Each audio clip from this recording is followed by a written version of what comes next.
તમે દુઃખમાં કદાચ રોતા હોય, પ્રાર્થના કરતા હોય, કોઈ કારણોસર કદાચ તમારી કોઈ અરજી ના હો પૂરી કરું, તોય તમારે એવું નહીં વિચારવાનું કે મેં તમારી પ્રાર્થના નહીં સાંભળી. ના, મેં તમારી પ્રાર્થના, તમારી અરજી મેં સાંભળી છે, પણ હું શી ખબર, હું તમારી પરીક્ષા કરું છું.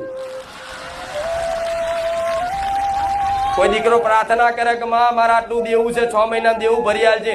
6 મહિનામાં નાય ભરી આલું, પણ જેનો જેટલો વધારે ભરોસો હશે ને એની એટલી વધારે પરીક્ષા થશે.